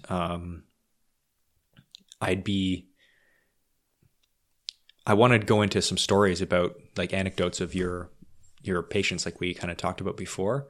The last thing I am very curious though to how would, if you decided to move away from bioenergetics, there's so much other, when I hear you talk about these ideas of regulating emotions and feeding back into the body, so much of this is, it seems like a very full practice, and it seems like a very interesting ideology to me. Something that I would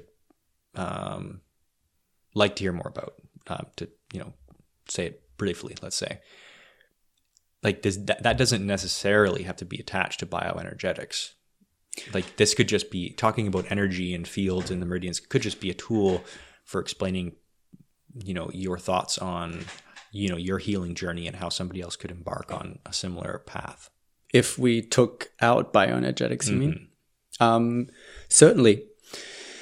However, when it comes to emotional issues and emotional trauma, from my personal experience with my clients, I have come to realize again and again that a lot of people are aware that something is going on emotionally, and that there is some aspect of trauma, but they don't always know what that is.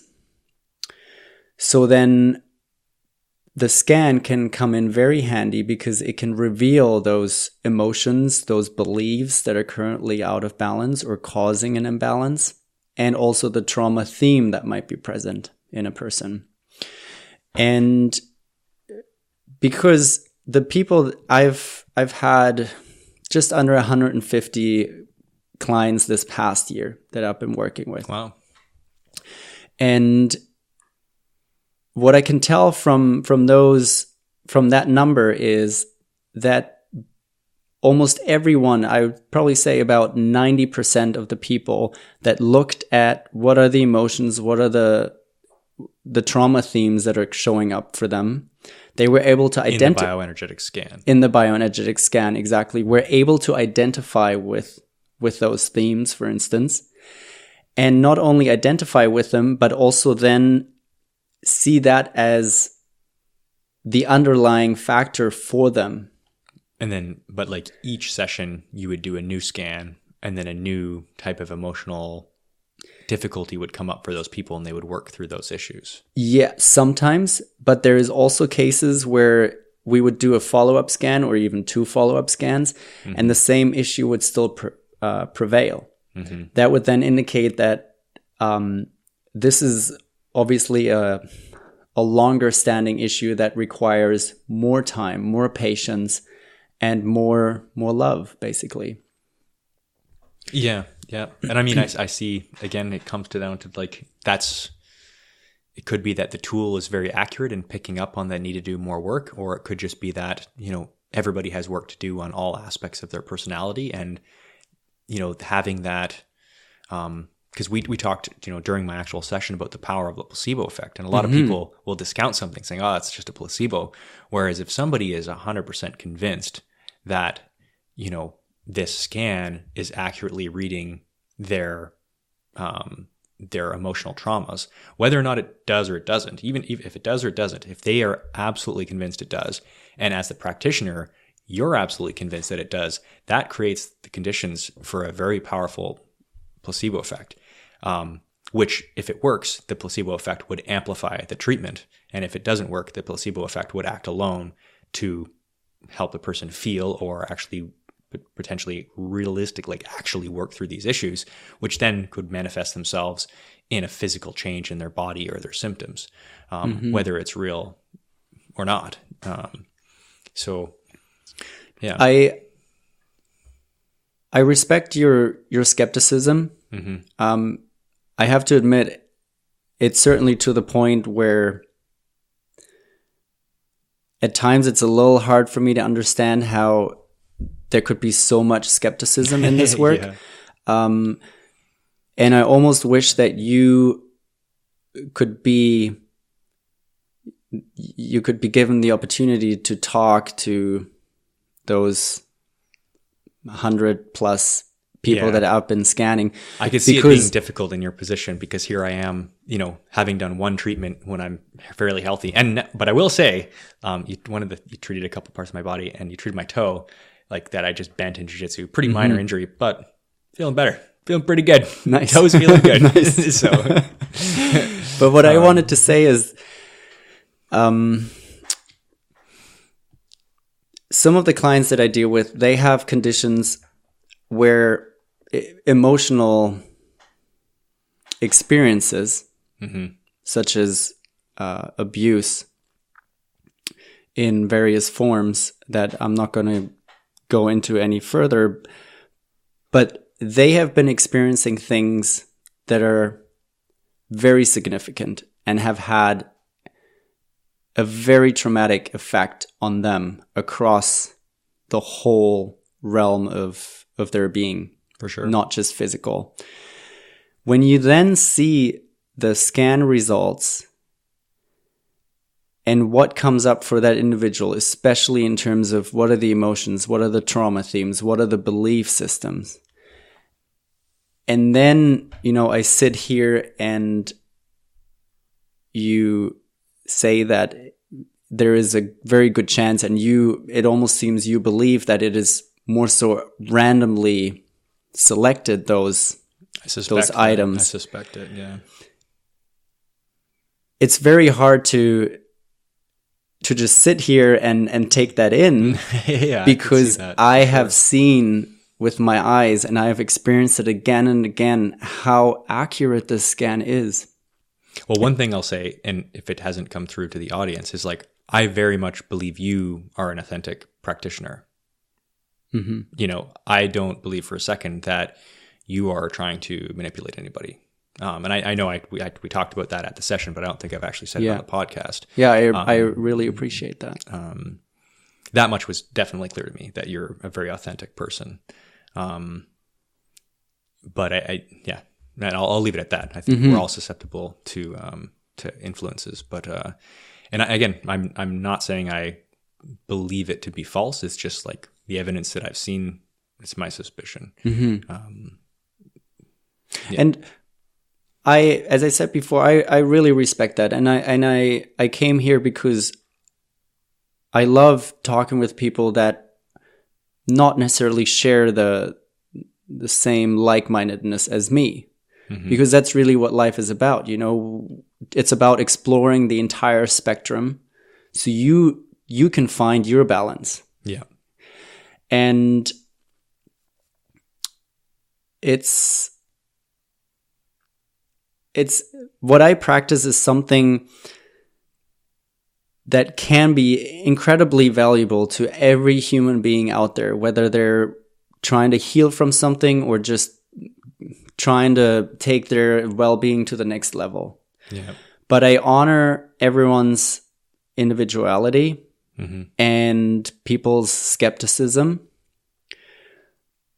But if you feel that there is a gentle pull or a strong pull or some form of curiosity, why don't you give it a try? It doesn't even have to be at my practice, but why don't you just give it a try to see life from the perspective of us being energy, and how much we can actually positively influence ourselves when we become aware of this energy that permeates us, permeates everything. And when we learn how we can actually manipulate it and utilize it for our advantage. Yeah. I'd actually be really interested to hear some stories of people like with names removed, or even yourself, how that healing process has looked over. I'm not sure, is it typically a couple months, couple years, like the treatment duration? Yeah, so it really differs from person to person. And the interesting thing is, once people start working on themselves on an emotional level and release emotional trauma, some of the changes can occur very quickly. For others, depending on the condition and how long they've had the condition, it might be a matter of anywhere from weeks to months to maybe a year or a year and a half. Yeah.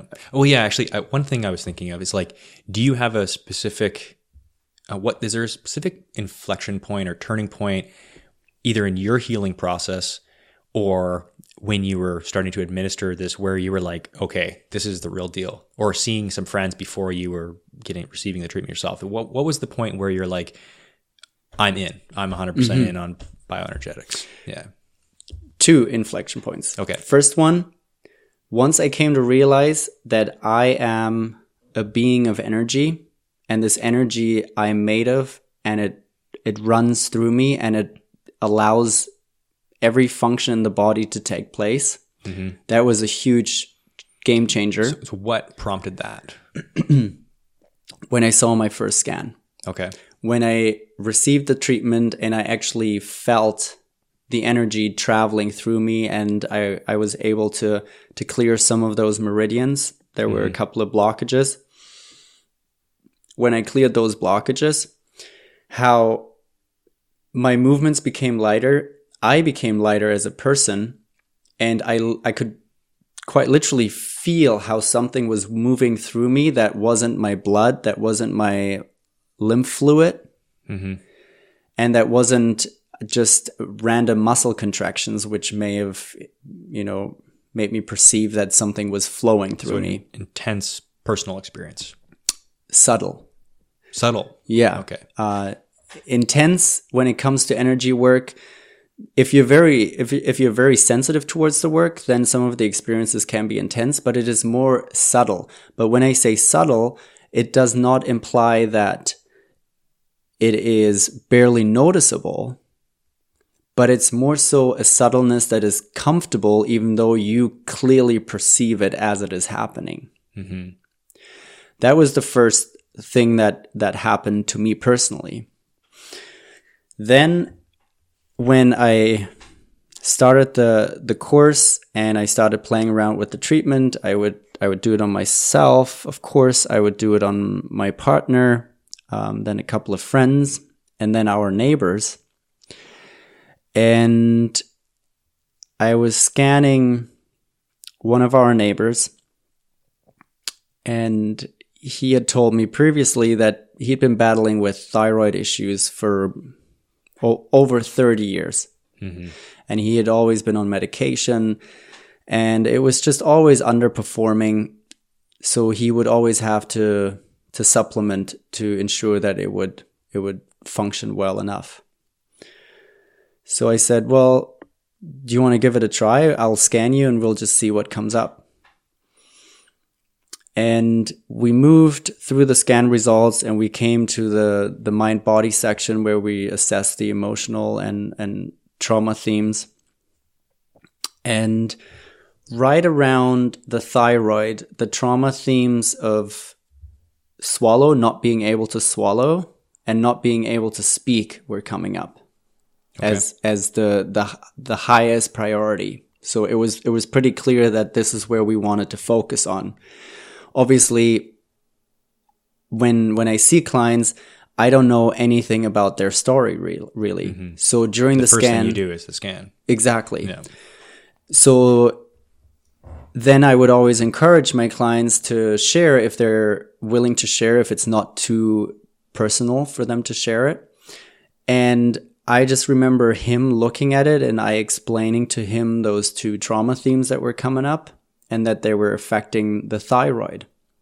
And I remember he leaned back in his chair and he sighed. And then he said to me, I know exactly why this is coming up for me. And then I said, would you be willing to share it? And he said, yeah, of course. When I was a kid, as I was growing up, especially as a preteen, my dad was a raging alcoholic. And he would, on a regular basis, choke me. And up to this day, I can still feel particularly his thumbs resting and the pressure of his thumbs right over my thyroid. So he would strangle him on a regular basis. Now, that's a pretty horrific experience for a preteen. And that's when I was sold. When I thought to myself, you know, the whole system is pretty cool, but this in particular, I want to focus on the emotional side. And then I started utilizing the emotional results on myself. And I started noticing how I was able to clear things and things which come back into my awareness, into my memory that I had probably very successfully suppressed for a long time in my life. Mm-hmm. And from then on, I knew that my focal point for my practice was going to be more so on the emotional side.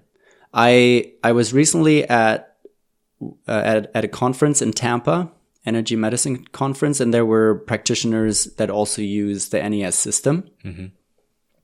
So I got to chat with a lot of them, and I noticed that a lot of them don't pay that much attention to the non-physical side of the scan. Okay.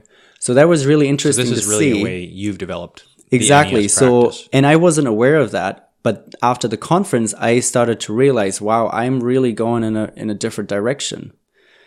And for a brief moment, the question popped up because I like to question things too. So I said, it's fair enough for me to go, am I going down the right path? Yeah. But then I came to the realization, because of the experiences, the very positive experiences and positive feedback that I had been receiving from all my clients with that focus on the emotional side, that I decided for myself there and then that I wanted to continue down this path. And this is where I see my practice continuing to go. But I'm obviously going to expand further my knowledge and the area of expertise because when it comes to the non-physical, there's more that comes into play than just our emotions, our thinking patterns, the trauma that we may have experienced, and the beliefs that we hold. You mentioned earlier something about finding meaning in life, purpose. Now, that is also something that the scan takes into consideration. So this is another element that I want to be focusing on more, because just as you said it earlier, having meaning in life will result in happiness, but then happiness is no longer the one goal that everyone should chase after. It is more so just a positive byproduct of when you live your life in a very meaningful way. Yeah. And it's one of the reasons I think that I'm not sure if this is correct. It's kind of just my own idea. But if you look at the suicide rate in North America and Europe, it's like overwhelming, right? And then you look at developed countries, like look at the horrific conditions. Like we have some bad things happening here, right? Like, you know, people getting molested and alcoholic parents and trauma, and like, you know, the West has its fair share of terrible parents. But in countries like Africa, Middle East, there's, I'm sure, just as much as that, but then plus crushing poverty and desperation. But I wonder if the desperation and you need to go to work every day to feed your family, if that, because you don't have suicide rates in countries like that, like we do here, if that desperation is actually giving people some meaning. Mm-hmm. Whereas here, because it's like you go to your job that you hate to come home and zone out. And if you didn't go to work, you'd be supported by welfare and employment. So you don't even really have to go to work. You just go to work so you can get more stuff. Mm-hmm. You know, there's all these social programs to catch people. And I'm not advocating for removing social programs. I actually, you know, I'm a conservative thinker, but I do think there's a place for social support network in a functioning, you know, country. But that, I think it could be a problem psychologically for people, is because it removes meaning. Mm-hmm. And people that just see themselves, they don't see a place for themselves in society because they're not needed. Whereas in a family where there's 10 kids all working the farm, and this buddy knows, like, if he leaves the farm, like his 7 brothers are going to have to do a lot more work. Like they got to pick up his slack. He's working his ass off to put food on the table. So it's a different perspective for a 16-year-old to have. Yeah, absolutely. But yeah, anyway, it kind of goes to what you were talking about of, you know, finding meaning, and in your terms for your clients, helping them find that meaning. I think that would be really valuable. Yeah, absolutely. And I just want to expand a little on what you said. Have you heard of blue zones? No. Those are areas around the world where people live way beyond 100 years. Okay. And scientists have been studying those populations and those areas for several decades, because, you know, it's quite unusual that there is a few spots on this planet where people live a lot longer, significantly longer than the rest of the population, the world population. And what they determined through their research was that there is a few factors. You know, diet is one, exercise is one. But the most important one is exactly what you said, meaning, having purpose. Because it becomes a motivator. And going back to what I said earlier, it's important that we're motivated from a place of love rather than fear. Purpose, you know, when you look at what is purpose, it is contributing something to the greater good. So you are doing something out of love. It becomes, your life can become an act of love. You might be serving people as a doctor, for instance, or even if, with your example with the farmer, you're contributing to society. You know, you're allowing people food so they can nurture themselves. So those are all then coming from a place of love, and that is all purpose, something that truly drives people. Mm-hmm. And in Japan, it's called ikigai, which is a word that describes a purpose that acts for the greater good of the community or the country as a whole. But at the same time, it also acts as a stimulant for the individual to live a life and live up to their full potential. So then this purpose, if it comes from honesty and from a genuine place in a person, it becomes a win-win situation for the individual because they can find happiness through living a purposeful life. And it's a win for the community, or, in Japan, for instance, the country as a whole, because they're contributing to the greater good. Mm-hmm. All from a place of love. Yeah. There's this really interesting book called Tribe that talks a lot about this, specifically this meaning related to being part of a group. Mm-hmm. And it talks about in England in the 40s, during the worst of, because, the British bombed German civilians and the Germans bombed British civilians. There's this big campaign where they were just bombing London and killing civilians and rubble everywhere. It was a horrible place to live. But what's interesting is that suicide rates in London, which were climbing, dropped to basically zero. Mental institutions, people had been institutionalized for schizophrenia and all these they basically opened their doors because people stopped displaying symptoms, and they were reintegrated into society. Because people all had this shared purpose, like a building would come down and people would move the rubble and remove bodies, and then these people that were displaced in the next building, they would bring them into their home, and it was a desperate way of living, but people all had meaning. People were not it's irrefutable that the suicide rates, it's unbelievable how much it just dropped because of that shared community and shared purpose. But we're almost at 2 hours here, but what I wanted to give you is an opportunity to talk about one or a couple anecdotes from your practice of where you've seen, you've followed somebody through that healing journey and some of the interesting parts that are unique to your system, and then not even just the NES system, but as well as your practice, which focuses specifically on emotional healing and meaning. Yeah, absolutely. I would actually like to share one particular story that really, it blew my mind as well as my client's mind. Okay. And it shows how if you're ready to heal,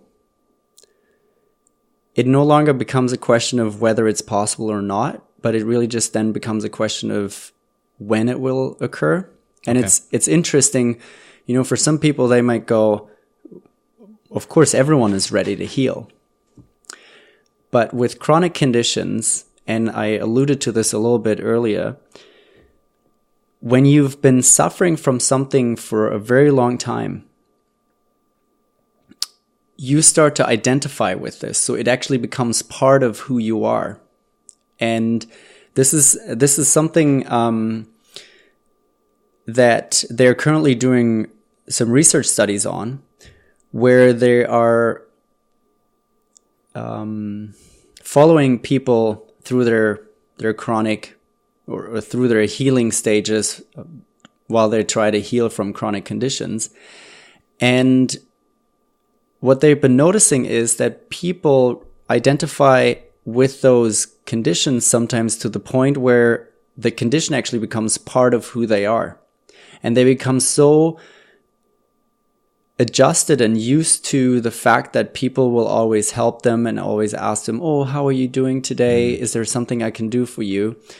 They become so familiarized with this, right, that when it comes to the point, are you ready to heal? Subconsciously, they're interestingly not ready to heal because they fear that they would be losing a part of who they are, as well as all of the support. Yeah, I've actually heard the same thing, and it was specifically in this case applied to children who grew up sick. Oh, interesting. That's how their psyche has been formed. Of course, when you have nothing to compare it to, that would be pretty. Yeah. Wow. So what I'm trying to get at is, I had a client. She was very ready to heal. Okay. And she didn't actually identify with the condition. Can you say what the condition is with the name removed? Yeah. So over the course of, I think, just under a year, you know those floaters that you sometimes have in the eye? Mm-hmm. She had one that was white. Okay. And it grew so large that it made her go blind on her left eye. And when she came to see me, she actually saw me for something else. So she didn't tell me that she was experiencing blindness on her left eye and had been for months. Mm-hmm. And I provided her with the treatment based on the findings of the scan. And it was interesting for me just to note that some of the points that were coming up involved the head, not the eye itself, but certainly areas around the head where I thought, well, it's interesting that the scan is bringing this up, because it has nothing to do with the condition that she was seeing me for. Mm-hmm. A week later, after the treatment, she emails me and she goes, "There's something I need to tell you. When I came in, I didn't tell you that I was actually blind on my left eye. And after the treatment, I noticed within the first 24 hours, this white floater, started to decrease in size. And then every day it got smaller. And on day 7, exactly on day 7, when she emailed me, it was gone." That was 6 to 8 months ago. And she still comes to see me. Okay. So I sometimes check in and I ask her, "How's your eye?" And she said it never returned. So the point of the story is just to make people aware that when you're truly ready to heal, it doesn't matter so much what your condition is, but you can actually heal faster than you might think. Because the body's plasticity, its ability to regenerate tissue and just return to a state of balance, which quite honestly everything strives towards in nature, is a state of balance. Mm-hmm. That is so powerful that we're actually more capable of healing than we're often believed by society, and especially here in the West, when, you know, there's certain chronic conditions, rheumatoid arthritis, for instance, where people are repetitively being told, you know, the cartilage, it will never grow back. Or the restructuring or misalignments of the bones, for instance, it will never go back to a state where you can fully function. Right, yeah. These are limiting beliefs that we're being fed. So of course, when we start from this point, from this place where we buy into it, then we can only expect very little healing to occur. Yeah. Because we have now set our own boundaries. And I guess that would be one of the fundamental differences between somebody coming to see you as a practitioner compared to the medical system, where the medical system is looking to diagnose and place it in a box and prescribe, you know, certain treatments, whereas your assumption is that it can be healed. Yeah. And we just have to deal with the underlying issues that's preventing your body from healing itself. We get rid of those and your body will heal itself. So it's more, your methodology is more about removing obstacles to healing rather than imposing a healing on the body. Exactly. Because the healing itself, it can really only occur from within. There isn't really someone we can go to and they will heal us. They might stimulate and animate healing to occur within us. That might be their intuitive power. Mm-hmm. But at the end of the day, the healing occurs from within us. And it makes a lot of sense, because if there is something that's out of balance, something wrong with our body,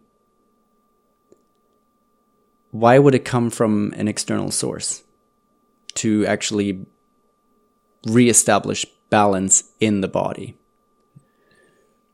And our body has such an innate intelligence. When we think about it, all the functions and all the tasks that it is performing day after day, minute after minute, moment after moment, And then we come along and we go, no, we know better how to fix this. Yeah. I had a freaky conversation one day. I was up at this kite surfing lake with a few of my friends, one of which is an anesthesiologist. And what did I ask him? It's like, we're talking about putting people under.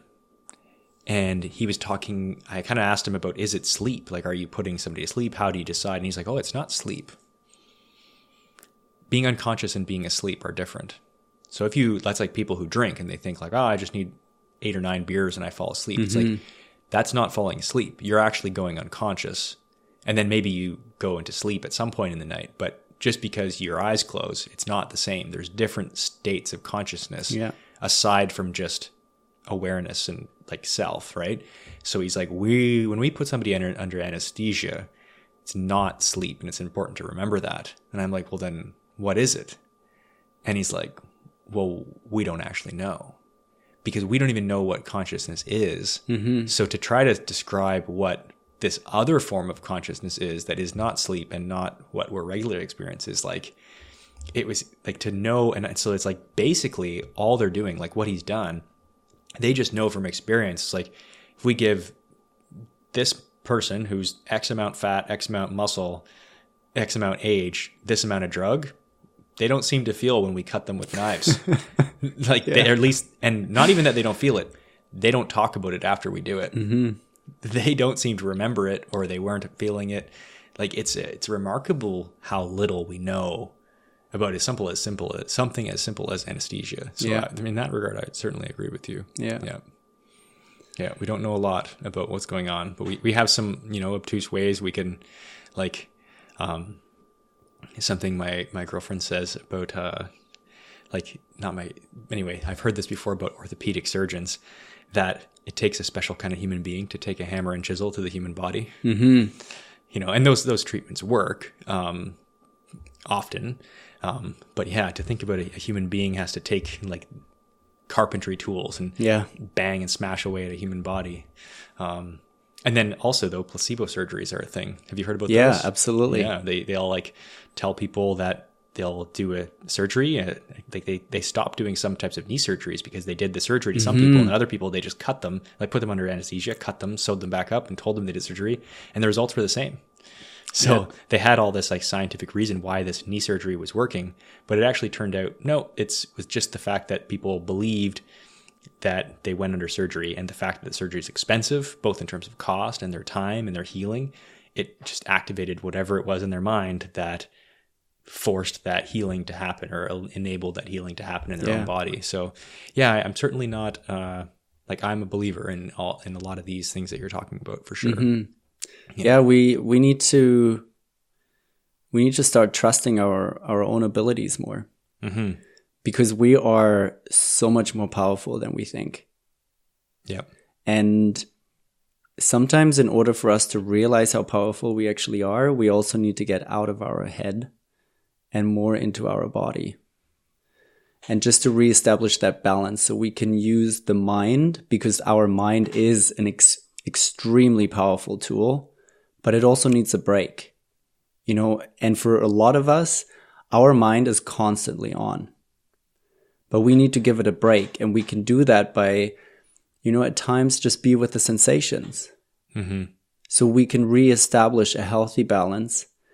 And when we give the mind a break and then we switch it back on and we actually start utilizing it, people will probably notice that all of a sudden they can use their mind in even more powerful ways. Yeah, I like that. And I also, to bring it back to what we were talking about at the beginning, that's one of the things I respect. Well, I respect that you're coming on and talking critically about or allowing your practice to be criticized, especially when you've had so much personal meaning derived from it in terms of your own healing and healing others.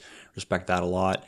And I respect that you acknowledge the value of Western medicine. And I think, absolutely. These types of alternative treatments can work synergistically with Western medicine. And one thing that's interesting to me is that if you get a prescription for your dog and for medication for your dog, and you get a prescription for yourself, people, and this statistically, are more likely to fill and accurately dispense the medication to their dog than they are to themselves.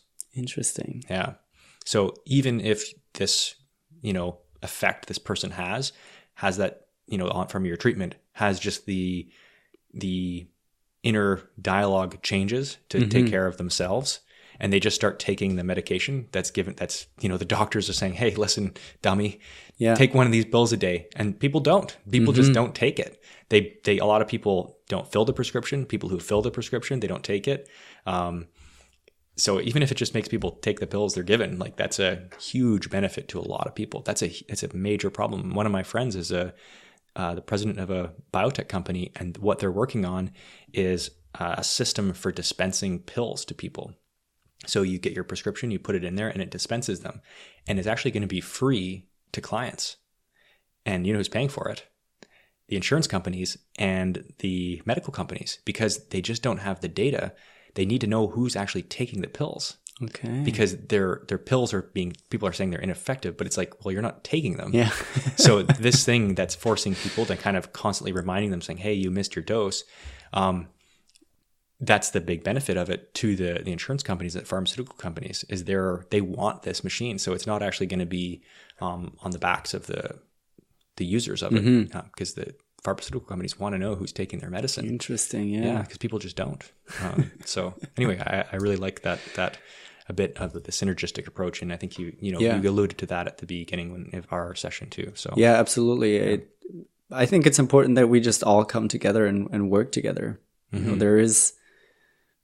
There's so many alternative healing modalities out there, and we can only learn from them by asking questions about it, approach it from a place of curiosity, and then see how or if we can integrate it with a modality that's already well established.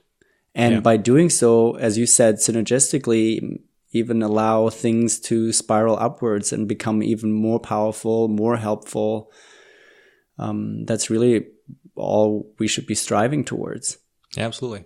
I think that's a great place to leave it, unless you have something else. No, I think it's a beautiful wrap up, and I really appreciate the time here. And as I said before, I really respect where you're coming from, and it's been a great experience for me too to simply hear your side coming from a camp that I'm not that often exposed to.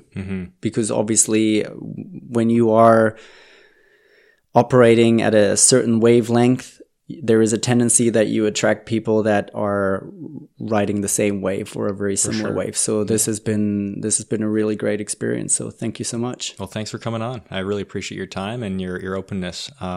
So if people want to look you up, it's just aeon.health. Yeah, exactly. They can contact you through your website. Exactly. If people are not in Victoria, would you recommend they get in touch with you or just search out a local practitioner? Yeah, they can certainly reach out to me via my website. Just send me an email, and then I can refer them to someone who is practicing bioenergetics in their area. That would probably be the easiest way to go about it, so they don't have to go through all of the Google research potentially. Okay, great. Thanks so much for coming on, and I'll put a link to all that in the description. Awesome. Thank you so much.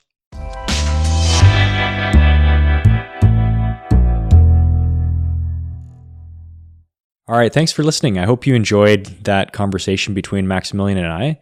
I really appreciated the opportunity to discuss alternative healing with an open-minded practitioner. If you liked the episode or have any comments on it, please hit me up on Twitter at @contra_podcast or email contrapodcast@gmail.com.